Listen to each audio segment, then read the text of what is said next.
discuss, shall we? Somebody else do the intro this time. Well, I got the music already. You don't have to sing. Yeah, you don't have to sing, please don't. Anyway, so Giants Texans last Sunday.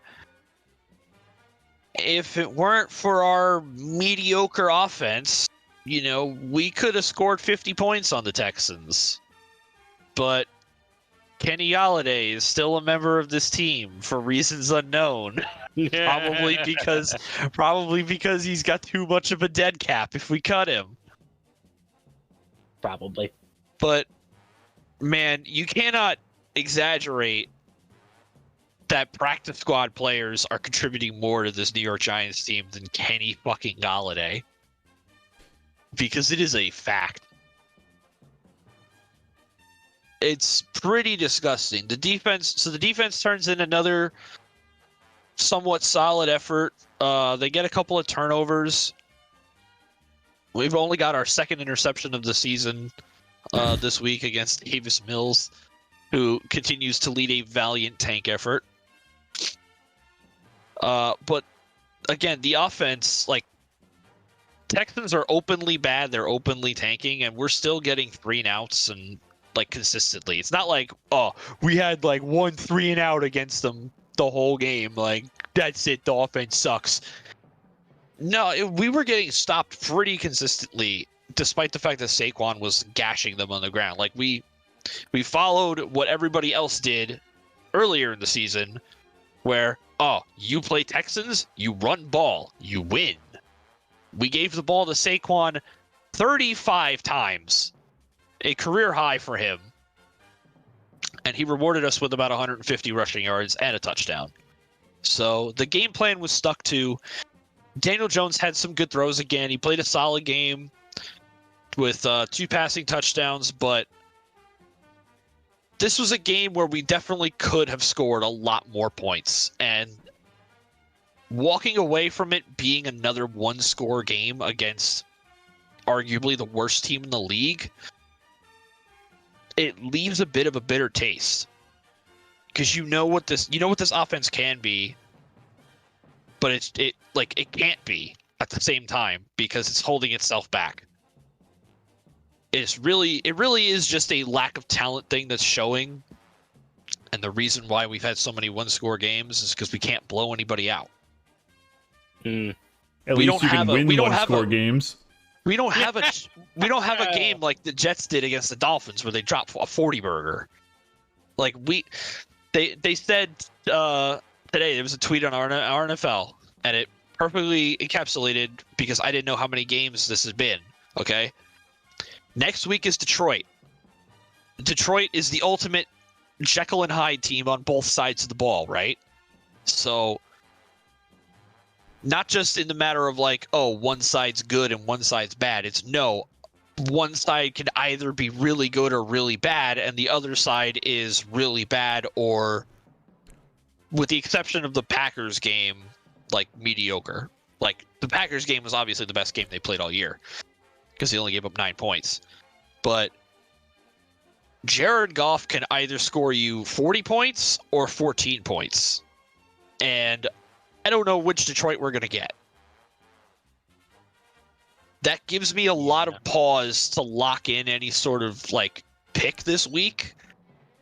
Because if this game if Jared Goff shows up and he's balling out and the Lions drop 35, bro, even against their defense, we're not scoring 35.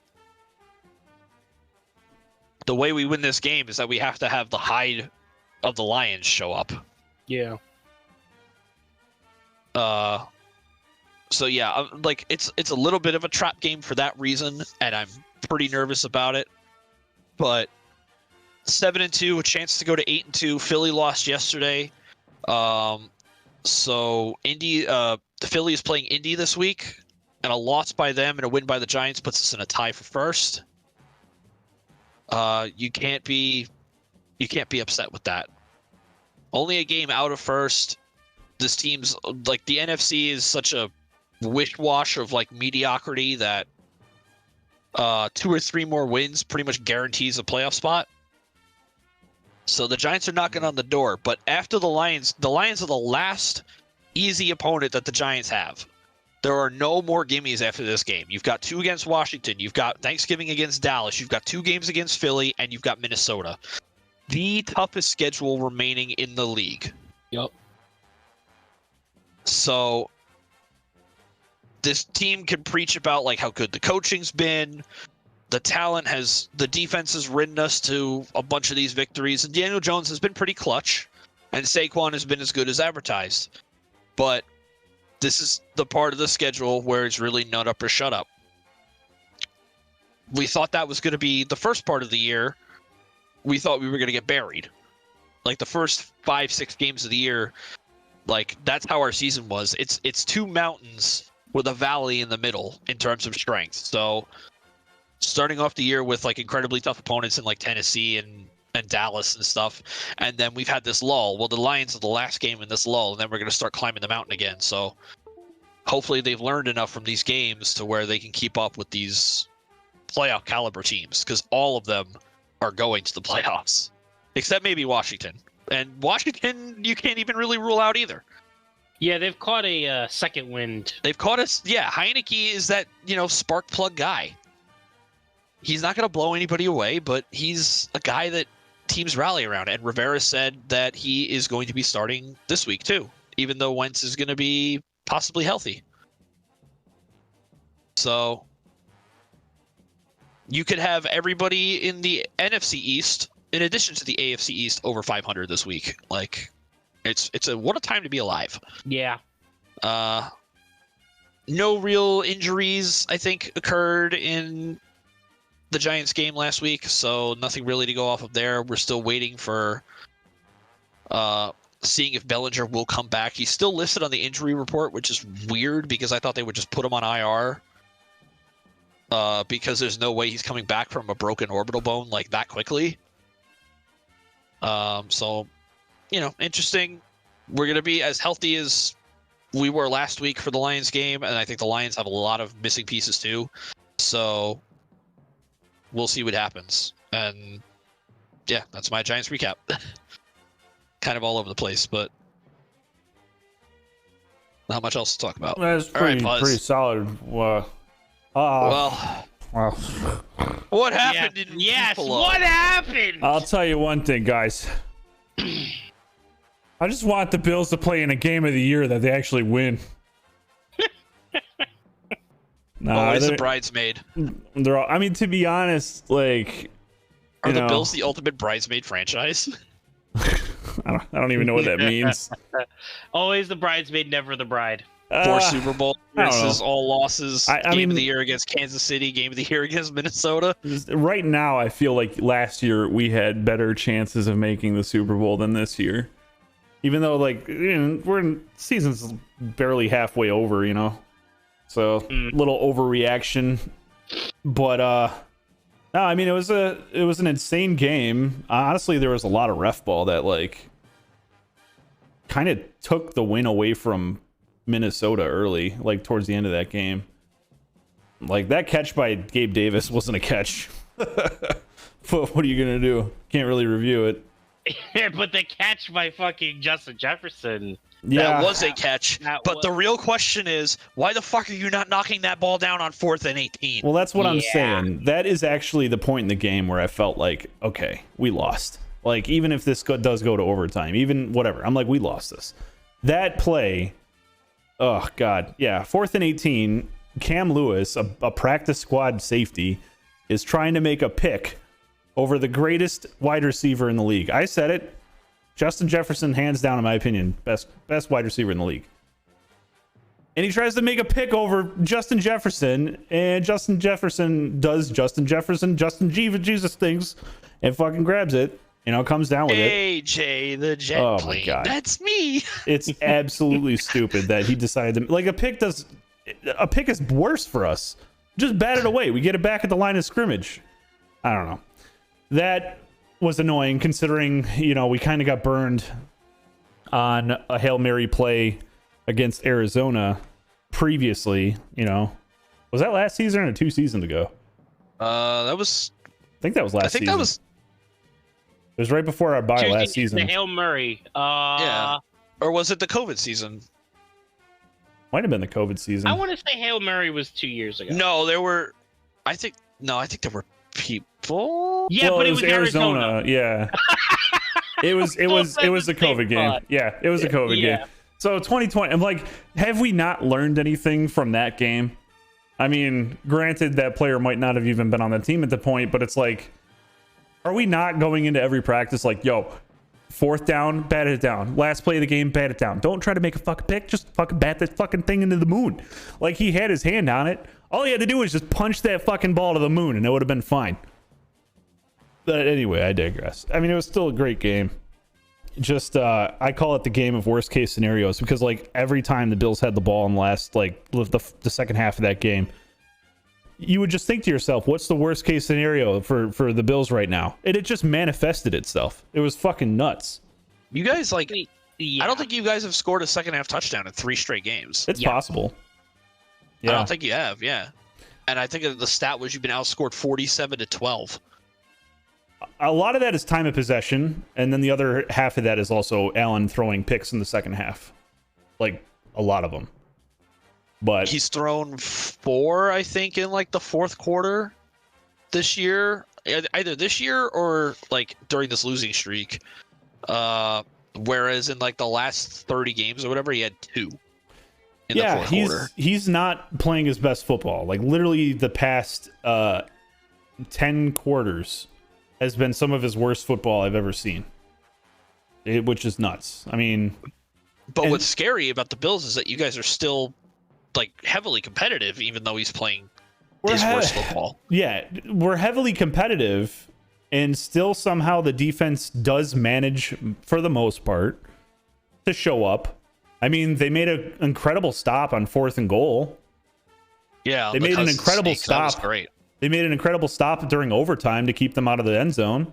Yeah, like the defense, the line has done well. The secondary, considering how many goddamn injuries we have on that, is still holding up.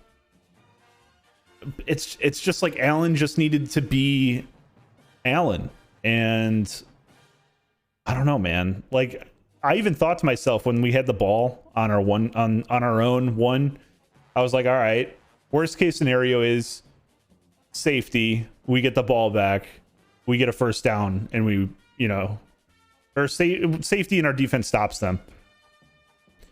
But yeah, no, that was not the worst case scenario. I never even thought of fumbling the ball. Yeah. I never thought that a fumble was going to happen on the 1. I thought in that scenario the worst thing that could happen would be a safety. Yeah, that's what I said too. Because then you would have to punt the ball, and then your defense stops the Vikings. Yeah, but at that point a field goal would have tied the game or won the game. It would have won. Yeah, because they were down 4. So at that point, you have to you put the ball in their kicker's foot, which historically for the Vikings, it's never really worked out well. Well, what the plan was supposed to be was get enough space to kneel if we had to burn the timeout, or rather that sneak probably would have burned their timeout. Yeah. We would have run the ball or need it, whatever we had to do. Got the ball back for a punt. Snap the ball, have the punter run around for an extra 6 seconds, take the safety, and then punt the ball to them with kick the ball off to them with probably maybe 13 seconds. I'm saying 13 seconds on purpose, by the way. Yeah. 8 seconds, but yeah. Yeah, but I don't know. It was an incredible game, though. I mean, I bet you guys can't really fight me on that. That was. No, one hell of a game. No, we're not arguing against that at all. Yeah. The only people who are going to probably say that wasn't the best game are you, Bills fans. Well, like I said, I just want to be in a game of the year that we win, because we're in a lot of those game of the years. The Arizona game was a game that was like, oh, that was a crazy good game. Ended in the Hail Mary. And then last year, the fucking playoff game against Kansas City. Oh, that was fucking game of the year right there, man. Best football ever. We lost in overtime. Fucking best game of the year, Vikings Bills. We lost in overtime. It's like, can we just be in a game of the year that we actually win? I could say another one. Yeah, which one is on your mind? I mean, I don't know how good the game itself was, but the Music City Miracle. True. I mean, I'm thinking more in recent history, at least, with like the current Allen era. But you're not wrong. I don't know if that was like game of the year. It was a boring game. It was a relatively boring game, but it had the most one of the most memorable playoff plays in recent memory. Like this game on Sunday had amazing catches on both sides. Yes. It had picks by both defenses that were really great picks. They had quarterback runs. It had fourth down conversions galore because the Bills fucking can't stop fourth down for whatever reason. Yeah, I remember we were talking in the middle of the game, and when it was 4th and 18, right before the Justin Jefferson catch, I was like, okay, this is it. Like, it's 4th and 18. You got a pretty good chance of winning, and you're just like, no. Because at that point we were like, what? We stopped them once on fourth down. Like one, yeah, it was one like for 5. Something. Yeah, it was something stupid like that, and I'm like, yeah, no. And of course, I don't know if I said it, but I'm like, it's gonna go to Justin Jefferson because that's the only person you can fucking trust on that team on a 4th and 18, pass. I mean, you could maybe trust Thielen. You could, but Jefferson definitely is like your go-to target. Yeah, but you watch that, like I said. If the safety was thinking, hey, bat the ball, Justin Jefferson would have had no chance on that. Because, like, Cam Lewis had first contact and almost made the catch, but Justin Jefferson scooped it and took it. Like, he landed with it. Yeah, he had the catch. But Jefferson, with one arm, yoinked it right from him. Yeah. Like, it wasn't even like a contested catch. It wasn't even a contested catch. It was a straight-up yoink. Yeah. That's what pisses me off the most is, like, God damn it. And that set up every worst case scenario from there on out from that game. Yes. That was the start of the end of that game. That was the beginning of a death by 1,000 cuts. But good game. Sucks that we lost 6-3 in this division. Is going to be tough, but I mean, it's not over. We play Cleveland next. But it's going to be a snow game, so honestly, I mean, yeah, it's gonna be Chubb. It's and when it comes to the run game, not to mention the extra little chaos factor that the snow kind of throws in, like. Well, we don't know what's gonna happen. Like, it's supposed to stop snowing by Sunday, so we're gonna get dumped on, but they're gonna have the infrastructure in place to get rid of the snow. Okay. So I don't know if it'll be a snow game because I don't think they're forecasting it to snow during the game. They're forecasting it to snow before. Right now, Yahoo is saying yes. Because if you go on Yahoo and you look up for anybody on Buffalo or Cleveland, they have a big, giant red snowflake right next to their name. And the forecast is snow. Well, yeah. But it's also it says that there's at least a 50% chance of precipitation by kickoff. Yeah, we'll see about that. But the thing is, if it's going to be snowing all weekend, and by Saturday we're still getting snowed on, they're going to move it to Detroit. Really? Well, they haven't moved it yet. I think they said that McDermott was listening. They're not going to move it early because we have no snow down over here. Yeah, they're not going to. They aren't going to jeopardize millions of dollars of profit on a game here in Buffalo over the snow that's not even here yet. Last time this happened, I can't remember who we played, but I believe it was us. Was it the Jets? I believe it was. Yeah, I can't remember what year that was, but that was a while ago. That was last time. We were in what? college. You had a snow game? We relocated a Bills game to Detroit. Okay, Okay. Yeah. So I was gonna say, do you know the last time you had a snow game like of this caliber in Buffalo? Yeah, it was the Colts game. And do you know who the quarterback was for that Colts team? For the Colts at the time? Yeah. Was it Luck? No, it was Jacoby Brissett. Oh, that was the year same after quarterback. The same quarterback that's going to be playing for the Browns on Sunday. Oh Lord. Okay, this game just. Jacoby Brissett is the snowbringer. All right, I think I just threw up a little in my mouth. Oh, K-Dubs is saying All right. that there's no snow in Cheektowaga where I live, but in Hamburg and Orchard Park where the Bill Stadium is, they're getting hit right now. Really? Yeah, but we'll see. They'll probably make that announcement Saturday. Shit. Worst case scenario. And if to put us in a time machine, way back to November 24th, 2014, the Buffalo Bills played the New York Jets at Ford Field. 14, yeah. Buffalo won 38-3. Would you like to guess who your starting quarterback was for this game? Tyrod Taylor. No. 2014? Yes. Fit. No, give me a minute. Was it Orton? Yes. Yes, it was the Kyle Orton year. That was the Kyle Orton year. That was a Kyle Orton game. Who is quarterbacking the Jets? Was Gino gone by then? You're silent, so I'm going to say Gino. Probably you Gino. are half correct. How are we he got Who is the benched. other? Hackenberg. No, Hackenberg never started a down. No, I thought he played not started, but I thought he came in. Was it he Fitz? never played an NFL snap. Was it? No, Really? Fitz No, wasn't playing but- down there at that point, No, was he? Fitz was the year No. later. I don't know. Gino got benched for. Oh fuck! Who was their backup at that point? I don't. Wait.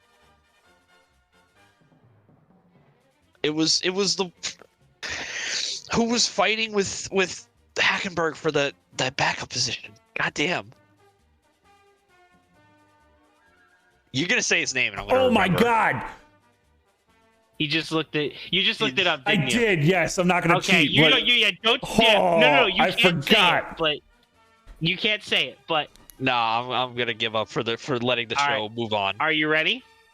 He got benched for. Michael Vick.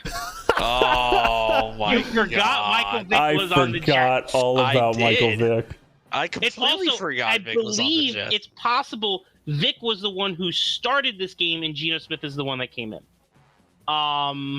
That's wild. However, Geno finished with more yards, and one less interception, which makes me think, and a higher quarterback rating, a 39.2 compared to Vic's 5.7. Oh my God. You get more quarterback rating by just throwing it into the ground every down. Yes. Geno was also 10 for 12 for 89 yards. That was, ooh. I completely forgot that he was a our Jet. leading rusher. Chris CJ Ivory? No. CJ2K. Oh. Chris Johnson. Which David Johnson, I think, just signed to a practice squad, right? Really? Yeah, I forget who. I just saw it yesterday. Yeah, this was Rex's last year. And you can kind of see why. Uh-huh. This team Yeah. absolutely blew chunks. This made them 2-9. And then the Bills hired him. Yes, which is weird because it says here you were 6-5 after this. Well, So you guys must have imploded pretty much right after this. well, the wild thing was is that we were not sure, what our quarterback situation, because Orton was in there because Manuel was such a fuck up, yeah. Man, that was a year. and we got Kyle Orton in as like a backup. Let me see. I gotta look it up just to double check now.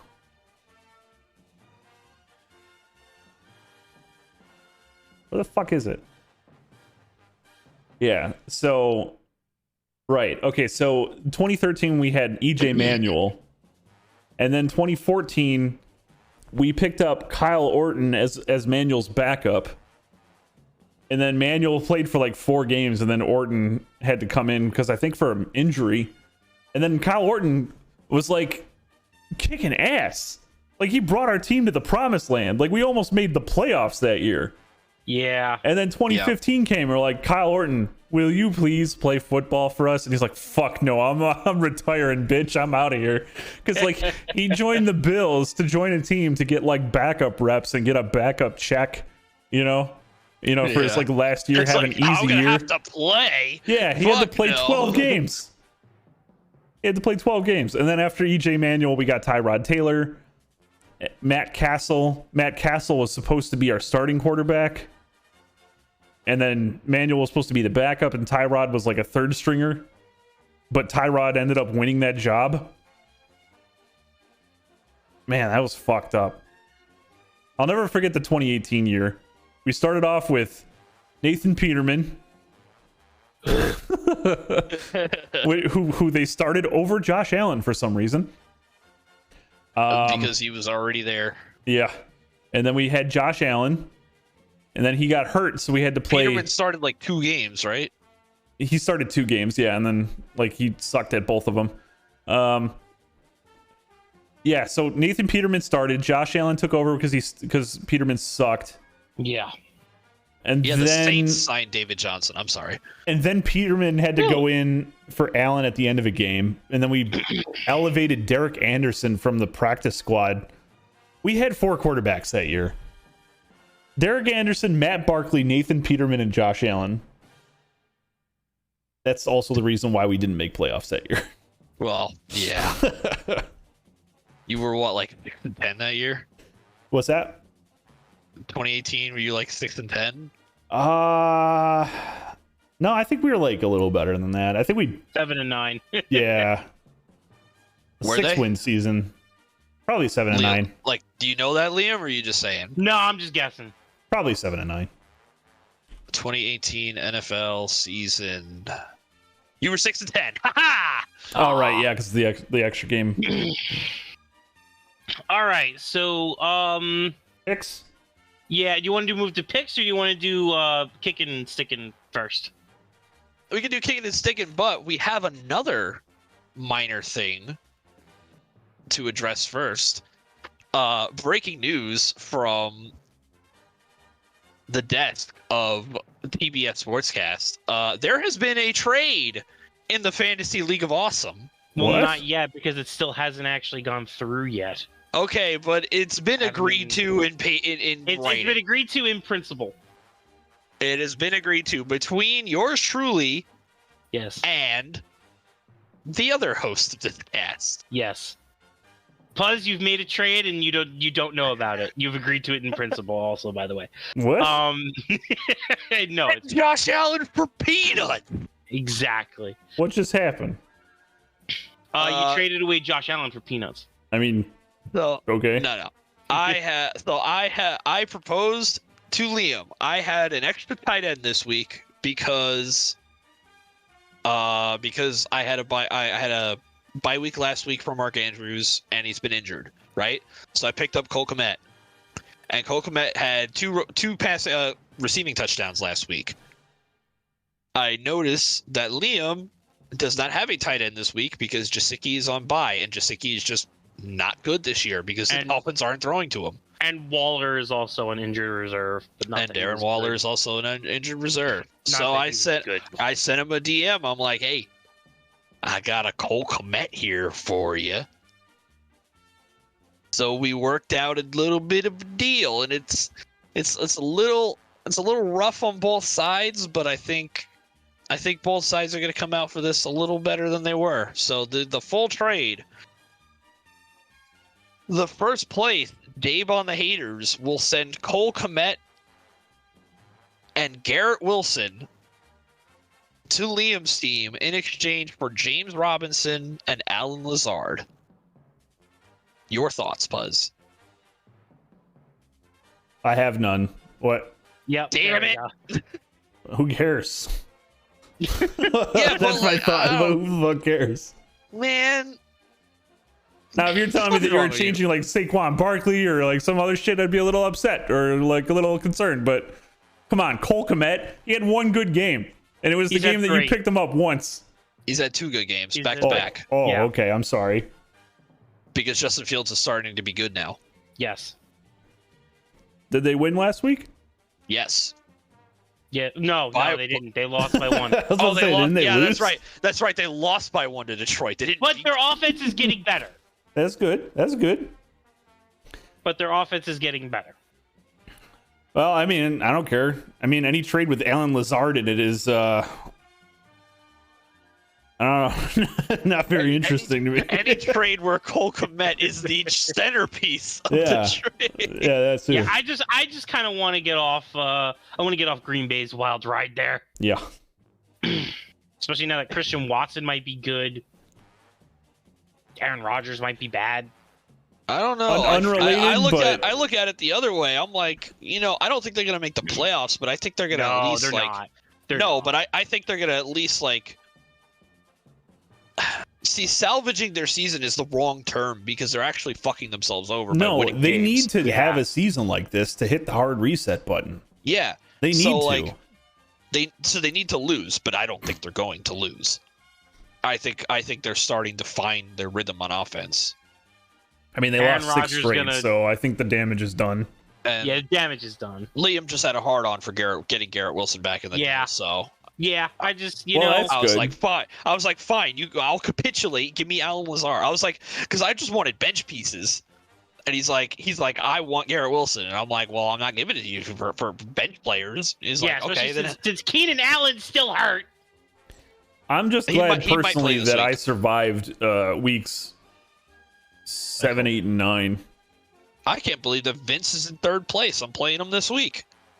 Yeah, you need to knock that one down. I need for the good of the league. Good of the league, I was actually terrified yesterday watching that game because I was like looking at it. I was looking at it. I'm like, all right, Philly defense needs like 13, 14 points to beat me, and I was like, they're playing the Commanders. That was doable. And then like one of the first plays, I got so pissed too because I was at bowling and I was like watching it, and like the Commanders punted, but they got roughing the kicker, and I was like, oh fuck! So the defense is gonna stay out on the field. And then the immediate play after they got that first down, the Philly defense gets this fucking sack strip fumble. And like they went up 3 points from that, and I was like, "Fuck!" And then after that, it was all downhill.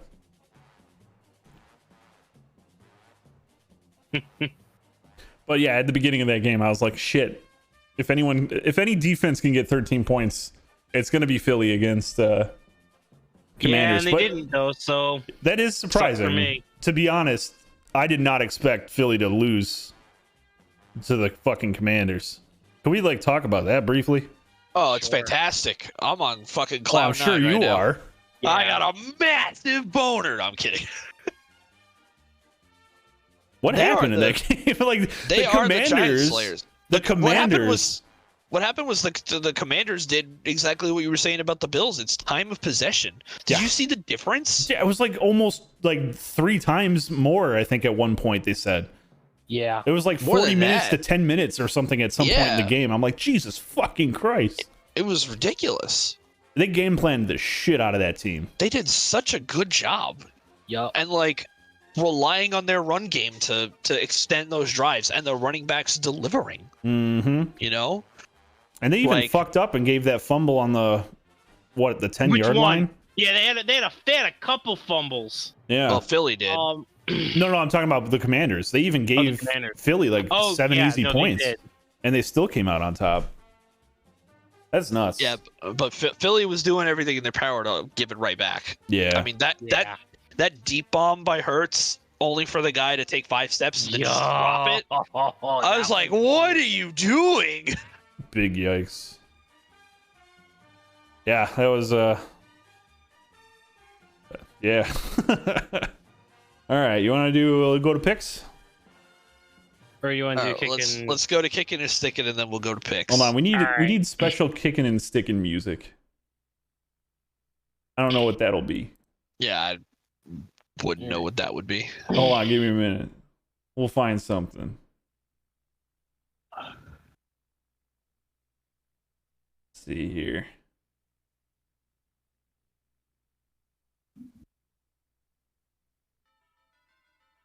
Thursday Night Football on NFL Network?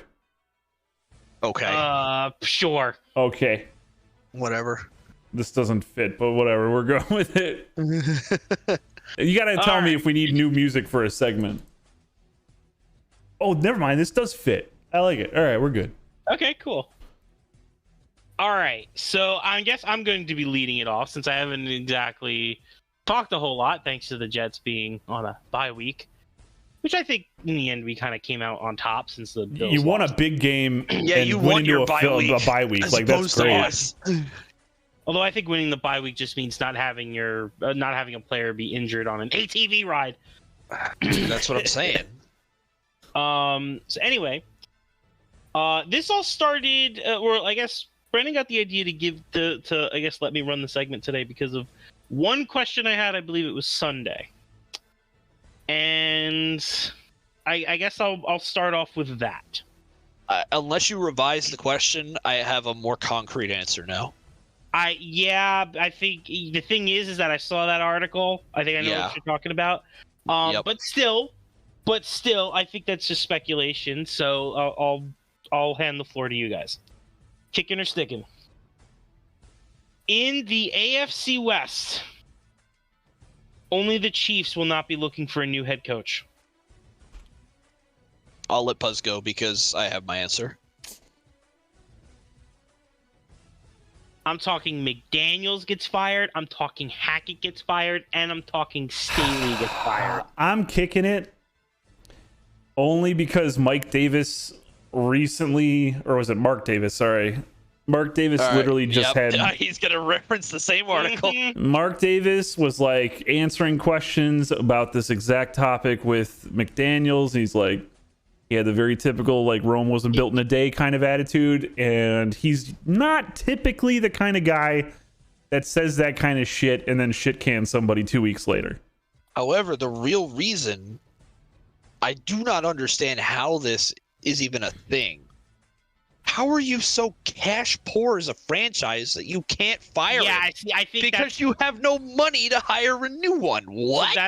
That's what I think, because I don't think Puzz knows that part yet. He didn't say that part. He just talked about whatchamacallit, the owner was talking about. Yeah, the canned answers from Mark Davis. The canned answers. Yeah. No, Puzz, there was an article that came out today that says that the Raiders cannot fire McDaniels because they do not have the money to give him to give pay a two new coaches. Coach. Yes. Yeah. Well, because they still have to pay off Gruden technically. Oh, so yeah, 3 coaches.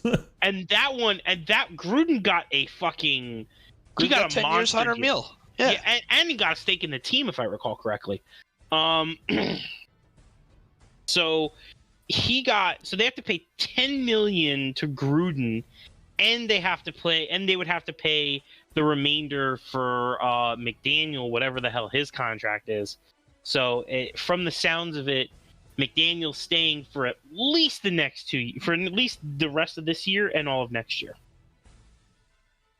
And even before that article came out and everything came out about McDaniels, I was still kicking it when Liam proposed this question to me because I thought that the coach that would be staying through all of this would be Staley. I think that they're just a little too stubborn to not let him go. You know, I think that he would at least finish out this year, and maybe if they got off to another middling Chargers start, like if they were 5-5 next year, and everybody and like they weren't wrecked by injury, then I would say Staley gets fired.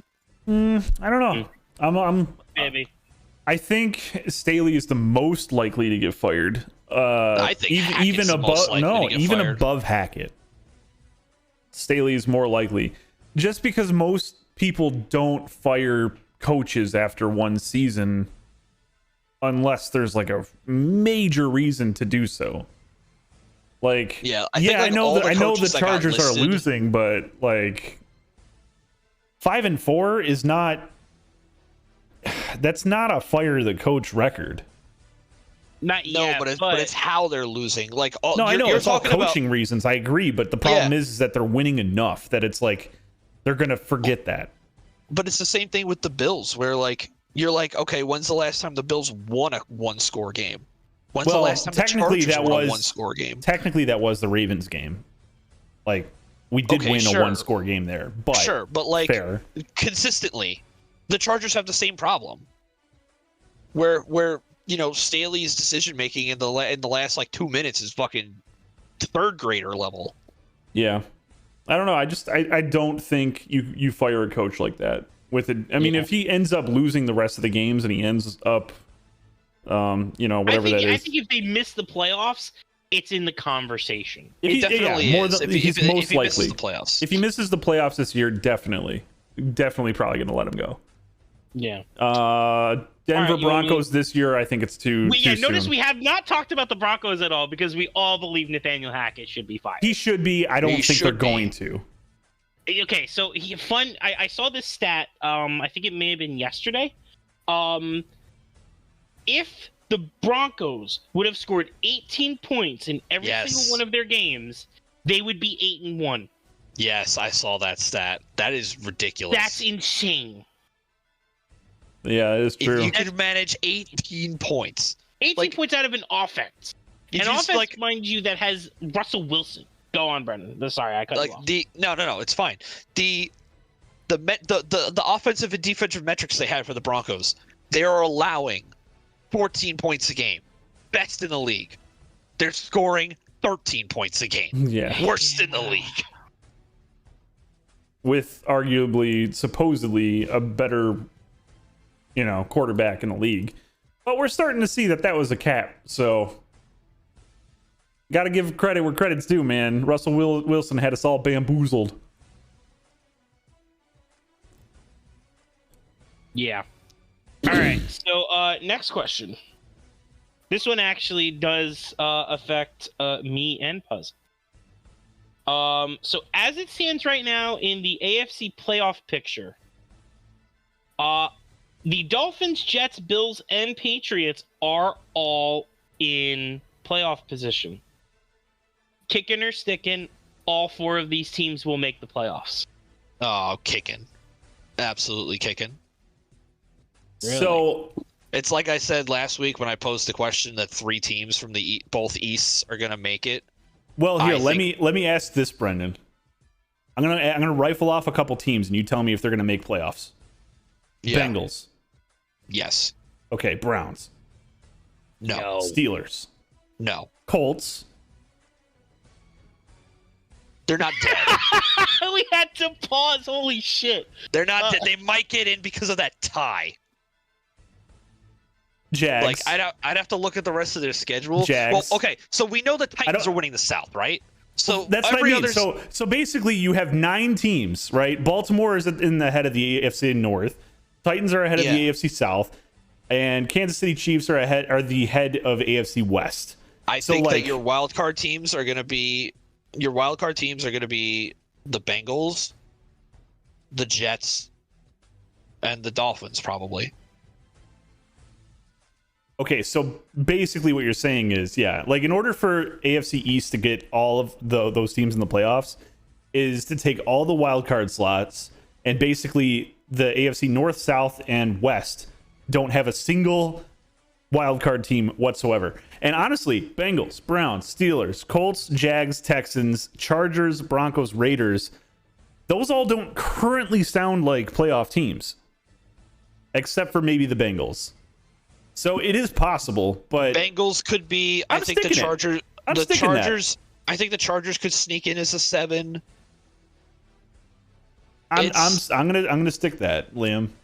It's tough. Okay. I'm gonna say it's gonna be really tough, but I'm only sticking it because I feel like there's like a 50-50 chance. I think you guys sticked my my question last week, right? Which one was last week? About 3 teams from both the East getting in. Oh yeah, I think we both stuck that. So I'm kind of taking that a bit further because right now all of us, like the Jets, the Bills, the Patriots, and the Dolphins. I think there's enough. The problem is there's enough infighting. Like as the season winds down, there's enough interdivisional games to where somebody's going to get kicked out. Yeah, unless everybody splits. So like the Jets are 1-0 on the Dolphins, they're 1-0 on the Bills, and they're 0-1 on the Patriots. So they're going to find out this week whether or not they split with the Patriots. Well, let's assume all these teams in the East, basically for that to happen, all these teams would have to split. there's like the possibility that the Dolphins can probably like lose 2 against the Jets or something and still make it in, because they're right now at the top of the division. And they can only fall as low as second because they have an off week this week. Right. So yeah, if the Jets beat the Patriots, they knock them down, I think, barring you the would Bengals have to split. and the Chargers losing. Yeah, you'd have to split with the Patriots, basically. It's basically like that last wild card spot is basically Patriots, Chargers, Bengals, the Colts. Let's see who the Dolphins have left. They have Houston. Win. They have Houston next week. They have San Francisco, Chargers, Bills, Packers, Pats, Jets. So that's 1, 2, 3, 4, 5, 6, 7 games. 4-3, I think they're in. They beat the Texans. They beat the Niners. Probably beat the Packers. Beat the Packers, and let's say lose to. It's at Buffalo. It's at New England, and it's home against the Jets. So, they won against the Patriots already, and they won against the Bills already. So, those would be, like I said, just assume splits. Those would be splits. Those would be splits, and given that if they went 4-3 with that breakdown. If they go 4-3, then they're 11-6. So they're definitely in and maybe winning the division. Okay. All right. Yeah, we can't really harp on this too long because I think it would just take too long, longer than we have. Yeah. What else you got? But for now, I will kick it. All right. So, big congratulations are in order to Jeff Saturday for winning his first game as an NFL coach. Knew it. Kicking or sticking, Jeff Saturday will be coaching the Colts to begin the year next year. Oh my God, this is overreaction shit. This is like way too early to tell for that. This is a kick only because Sean Payton's in play.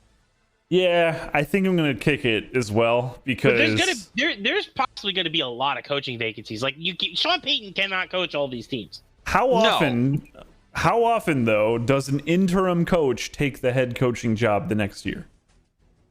Well, let's see. Kitchens did it. For the Kitchens. I'm a key.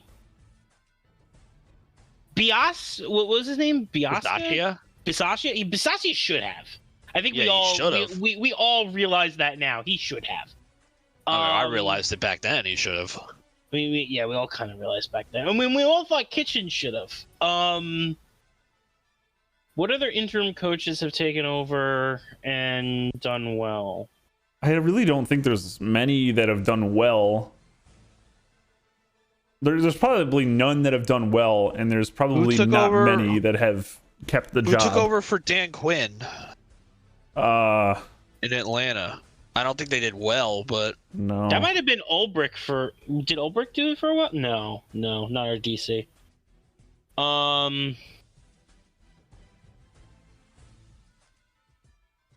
right, let's see. Yeah. Mike Tice. Wade Phillips, Atlanta Falcons replaced Dan Reeves, 2003. Dick Duran replaced Steve Mariucci, but he went on to coach the Bills. Yeah, I'm not saying a lot of names here. Even our old coach, Leslie Frazier, I forgot that he actually was the interim coach for the Vikings after they canned Brad Childress. Shit, this is a name I didn't expect to see.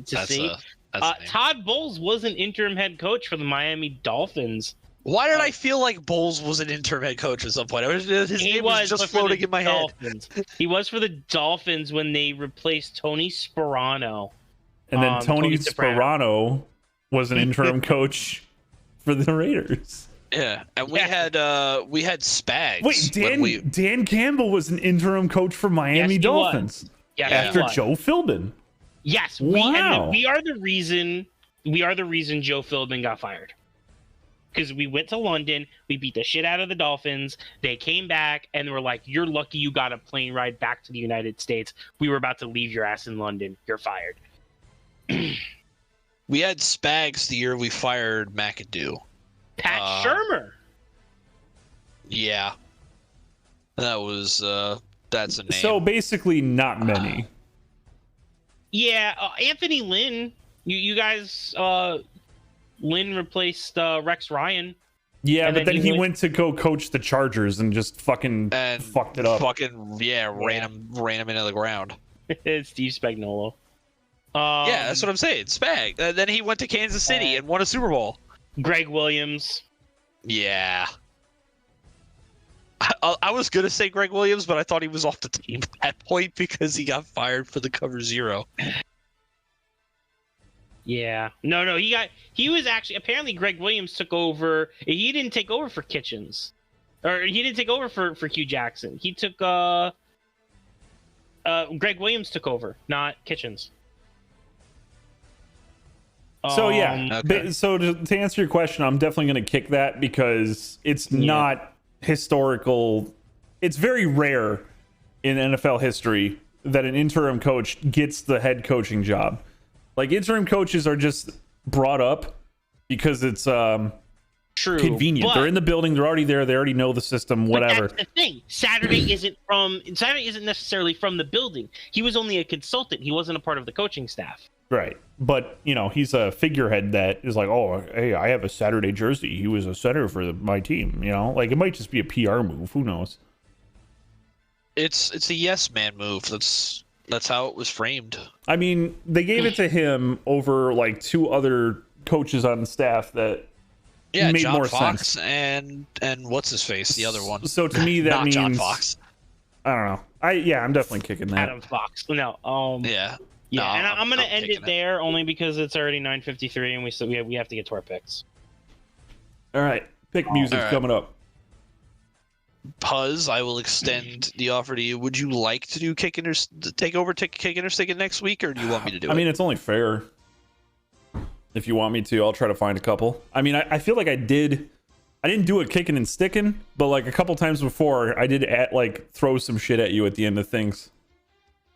I think I had like some would you rathers. Well, I'll come on. I'll get some kickings and stickings. Just frame them as overreactions. Just go on Twitter and look for hot takes. Really, all you need to do. Nah, I'm sure I can come up with my own, and I promise none of them will be Bills related. Bills all right. are going to the Super Bowl. I don't know about Sticking or that. kicking. Yeah, well, that's why it's sticking or kicking. All right. So to the picks. Boy, oh boy, was it moving week this week. Finally, Yes, it after weeks and weeks of gridlock. Liam, enjoy that donut, buddy. Hope you got some coffee to dip it in. Oh, you got Yup. a donut? Yep. Yikes. Eagles missed. Bears missed. Did we all pick Bears Eagles? missed. No, he was the only one who. Oh. Crap. Yeah, where am I looking? Come on. Eagles missed, Bears missed, and I had the Raiders. no, you didn't have the Raiders. I had the Raiders. Oh, you had the Raiders? You had the Raiders I picked 2 against, weeks ago. I picked the Colts against him. Yeah. Where is Liam week 10? Oh, Saints. Right. I did pick the Saints. Yeah. So Eagles, Bears, Saints, So Liam remains at 38 points. Puzz, with a perfect week, Ooh. is now in first place Hot dog. with 40 points. And what was that one pick? Colts over the Raiders? Fucking, that was the one. I gotta That tell was you, a- man. I fucking knew some shit was gonna happen, man. NFL rigs this shit. There's storylines in it. I just knew it. Oh, I fucking knew it. there were plenty of ways the Raiders definitely should have won that game and could have won that game. No doubt. Did you what was the play that I got so mad about? Oh, the very end of the game. The Raiders have they have 40 seconds left on the clock, right? They're in the red zone. It's 3rd and 9. All right, you have to get to the 6 for a first down. throw the ball to the end zone. All right, it's incomplete. All right, 4th and 9. It's like you have 45 seconds and like a timeout or something. Or even if you don't have a timeout, you can just spike the ball. Like, you don't have to go to the end zone here. You're not in do or die. One play to go decides the game, right? You've got enough time to run like 4 more plays. 4th and 9 from like the 15. They go to the end zone again. And it wasn't even close. And they lost the game. And I was like, oh my God. I was like, you don't just get the first down. Just get the first fucking down. That's all they had to do. And they're like, fuck it. Adams down there somewhere. Do it live. Fuck it. Yeah, so I'm blaming McDaniels for that play call, even if he wasn't calling the plays. But like, no, that was so fucking stupid of them. Yeah, that game was definitely winnable, and they choked. So I don't regret the Raiders pick because it wasn't like a blowout or anything.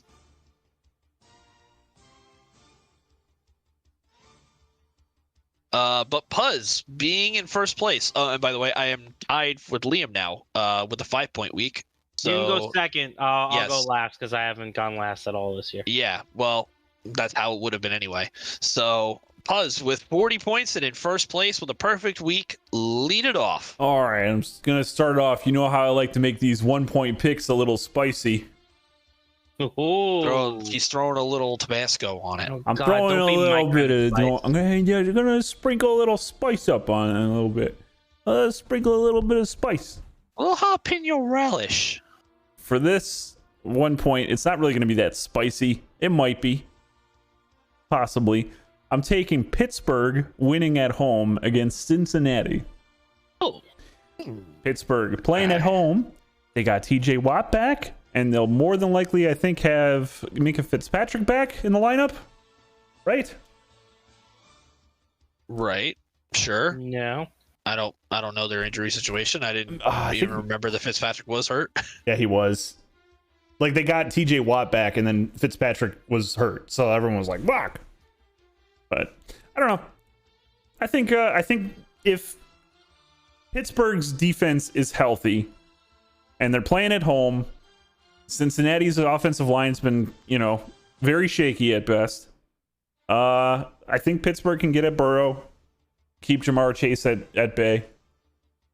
So I think Pittsburgh might squeak out a win here. So I'm going to take that with my 1-point game because it's a risky pick. My 2-point game, I'm going to take Washington over Houston. Okay. Washington just coming off of a big win.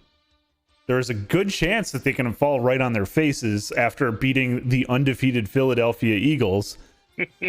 Go into Houston with a big ass ego and just get fucking trounced by the worst team in the league. However, I think Washington will keep it cool and play that game pretty well. I think they have trust in their coaches now that they game planned an undefeated season away from the Eagles. And I feel like Washington's not bad. Like, I feel like Heineke's really starting to connect with McLaurin. That offense seems to be run well by that guy, so I'm going to stick with that pick. And for my 3-pointer, I got 2 options on this one. I'm trying to figure out. I'm not used to going first. I think I'm going to have to take Tennessee over Green Bay on the Thursday night football Thursday game. Our first Thursday pick. Well, because it's an actual game. Like, most of the Thursday games are Broncos. Yeah. Can we please just kick the Broncos off of primetime for good? Can we get off of the wild let's ride? Yeah. I think the horse has kicked me in the dick about 8 times. So, yeah, I think Green Bay's coming together a little bit, but I think Tennessee is starting to rebound themselves, and I think they're going to pull out a win there. They are on the road in Green Bay. Might be cold, but they got King Henry. He doesn't give a fuck about the weather. And that's it for my picks. Okay. Brennan? Very nice. Very good. Very good. Solid picks. I can't hate any of them. I like my Pittsburgh pick. I like that pick. Oh, this is. There's some not spicy picks, but like I gotta think about when I want to use these. This is like kind of tough. I'm starting to try to find teams that I can pick that I don't think I would pick often. Exactly. Yeah. I'm gonna go check the weather report, aka my window. No snow. No snow. All right, I'm gonna hold off on that team. Okay. My 1-pointer. Is it time to buy in on Justin Fields? Oh. This week probably. Last week might have been a a week too early. For this week, I'm saying yes. They're on the road, playing the Falcons. Falcons don't have the best defense. If Fields, has another Herculean effort, they could definitely win that game. I'm taking the Bears. Okay. All right. My 2-pointer. I am in lockstep with Puzz. I think that Washington will go to Houston and stick to what they've done all season. I think that they're going to exploit that run defense with Antonio Gibson, and I think Heineke's just going to play mistake-free football, and they'll just win. Oh, they're getting Chase Young back. Ooh. Right? So Chase Young is coming back this week. He's fresh. Hasn't played at all this year. Fresh off that ACL injury. I think he's raring to go, and Houston is going to be a ripe target. I'm taking Washington for my 2. And for my 3, it's tough to go against history. And I know that history has changed in the recent years, but some things I don't think will change. And one of those things is Belichick's hatred of the Jets. If there's one game that Belichick game plans more for than the Super Bowl, it's the week they play the Jets. I'm taking the Patriots. Okay. It's at home. I think they're gonna find their offense. I think that he knows how to game plan against Wilson. He did not have a good game last time they played. And I don't know if Zach's going to learn too much from it. I think it's going to be a close game. But I think that the Patriots are just going to eke this one out, and the haunting specter of the hoodie will hang over the Jets for one more year. I think you guys are like 1 year away from finally like breaking that boogeyman and like 2-0ing the Patriots in convincing fashion. Right. But also, I mean, there's been a rumor going around that at least some long-tenured NFL coaches are eyeing retirement, and I know that Belichick has said he doesn't want to coach very long into his 70s. Right, I've heard that too. But I feel like I hear this every year, so it's like I'm not going to believe it until I see it. But at the same time, if there were ever a time for him to dip out, now would probably be the best time.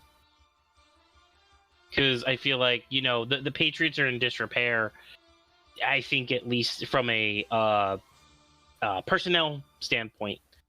And that really he's the only thing that's keeping the glue together. But they might not need to be they might not need to be held together. They might need to, fall apart a little and get some good draft picks. Yeah. We'll see what happens. But no Breece Hall. Did you have Breece Hall last time you played them, or was that that was Robinson's first game as a Jet too. Okay, so he's already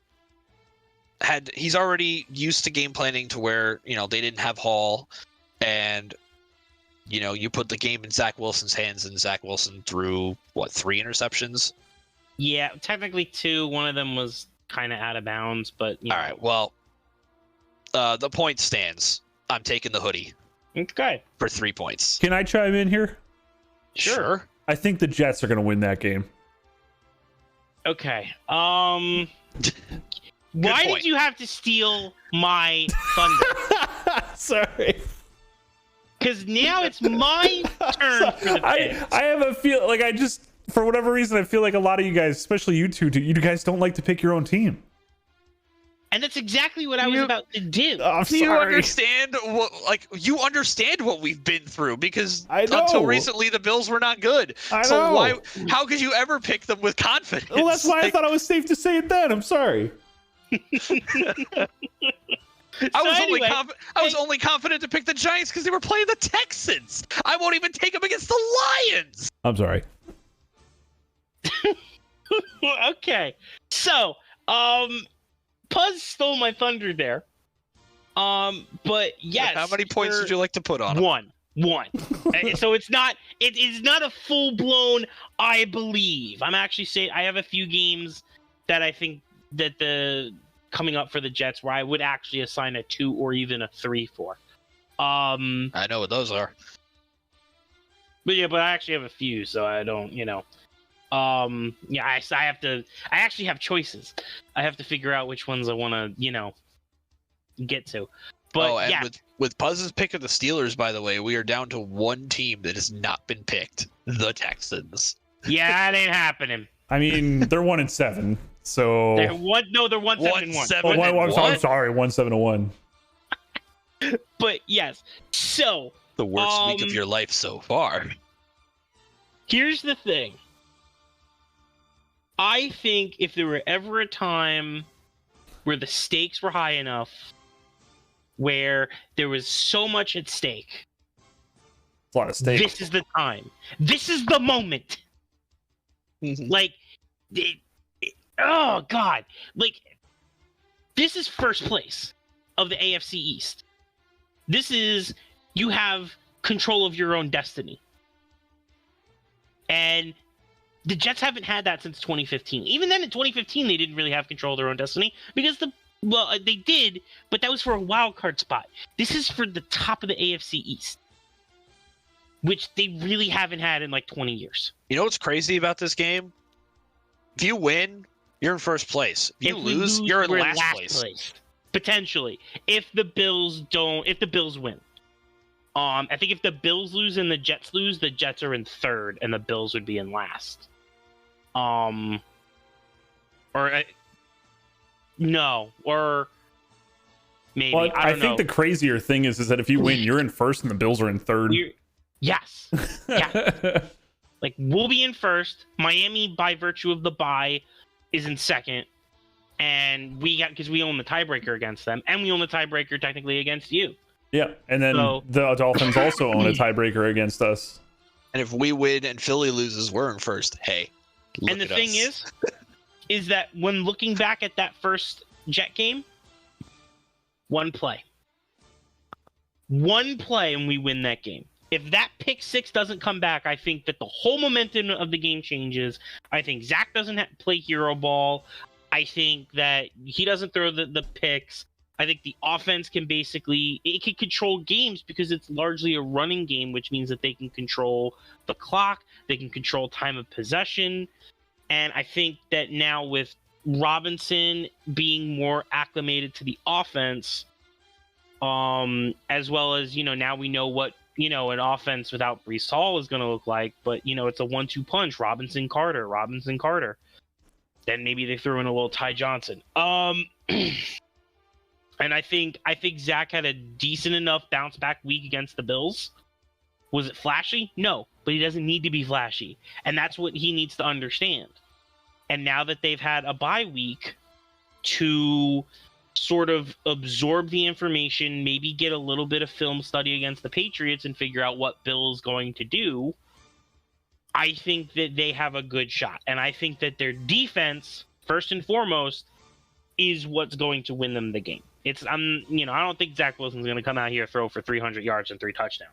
The way I look at it is that Zach Wilson just has to have a better game than Mac Jones, and I would take that bet. And that's not, and that's not hard because Mac Jones hasn't looked very good. Exactly.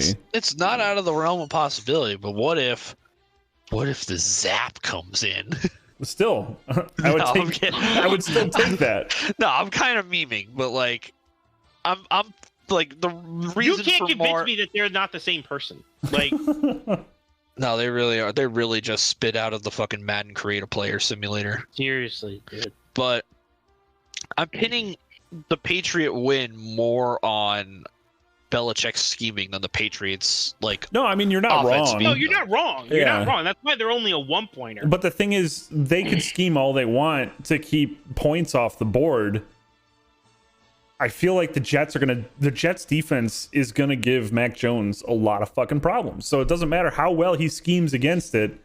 I don't think Mac Jones is gonna do that well, because whenever he needs to scheme Mac Jones out of the equation, he gives the ball to like Ramondre Stevenson and shit, so that Mac Jones doesn't have to throw the ball.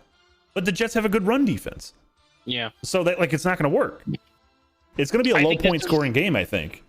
I think this is also a case of the Jets have a greater gap in terms of the talent on their team versus the talent on the Patriots, as compared to the coaching gap of Belichick versus Saleh.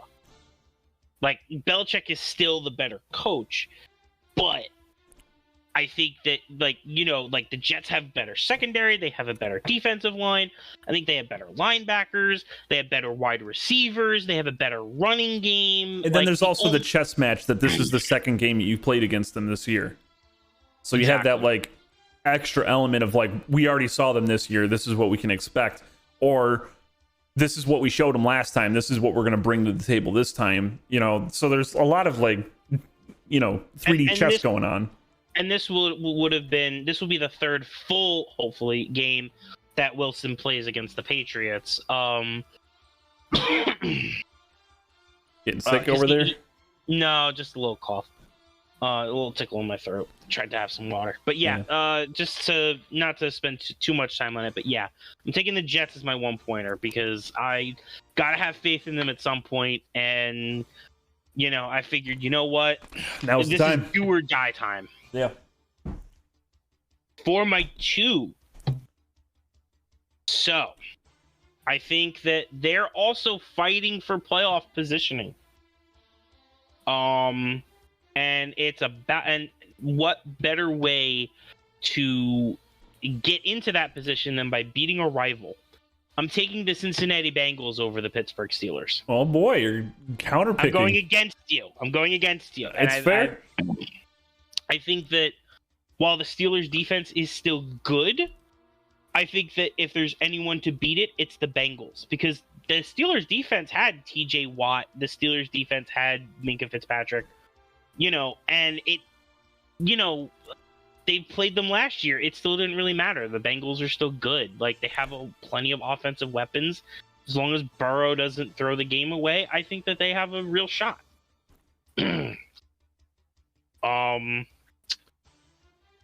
That's all I really got to say about that. Fucking hell, the third strike. For my 3, I'm going with the Monday night game, and I'm going with the 49ers over the Cardinals. I think the Cardinals suck. Yeah. They're on the border of they suck. They definitely are close. And I think that the 49ers are at least a middling but competent team. Whereas the Cardinals, Cliff Kingsbury might also be one of those coaches looking for a job. So, you know, hey, Sean Payton. I will say San Fran after the McCaffrey trade. They're pretty good. They're good. Are they Super Bowl worthy? I don't think so. But the Super Bowl worthy, you just got to win a couple games to get to the Super Bowl. You know what I mean? Like, if they can make it to the playoffs, they can maybe game plan against some of these pretender NFC teams, in my opinion. Because, like, the NFC competition is not like the AFC competition. You know what I mean? Yeah. So, like, there's going to be like crazy good wild card close games in the AFC. NFC might be a little bit of a snooze fest, one-sided stuff. yeah. So I think that that's a fair pick. Ooh.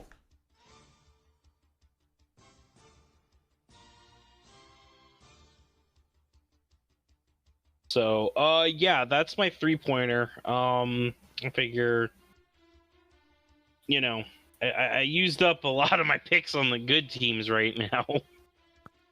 unknowingly thinking that they were like mediocre. It turns out they're actually kind of good. Well, we'll see. Yeah. We'll see how that all shakes up. This is going to be a pretty big swing. This will be a swing week for sure because we got some picks going against each other. Yep. Some different picks, some hot takes. And then we can talk briefly at the end of the stream. Let me switch over this music to this. No. Yeah, we'll do this one. Last thing we can talk about is finally we have a Thursday night game that's worth talking about. Barely. Yeah, barely. I Not mean, dead yet. I mean, Tennessee is playing on the road against Green Bay. Green Bay is trying to make things right. Man, can't believe Green Bay slipped down to 4-6. Yeah, maybe there isn't really much to talk about this game, is there? I mean, we can predict it. Yeah, might as well. I mean, it's gonna be hard because I don't know if the Packers are back or if that was just a one-time thing. I feel like it's. I don't know. I don't think their defense is better than Tannehill. Fuck. So I don't think Tannehill's gonna make too many mistakes. So that means Tennessee time of possession is gonna be wicked high. And Packers time of possession is gonna be low because they're gonna pass the ball a lot. Probably make a couple incompletions. I don't know, 27-10 Tennessee. Oh wow. It's not what I was thinking. More, I was thinking like 23-20 Tennessee. I don't like going with one score games because for whatever reason it feels I can't get there. I don't know. I can't get to a close game. You know what? I'll do 27-13.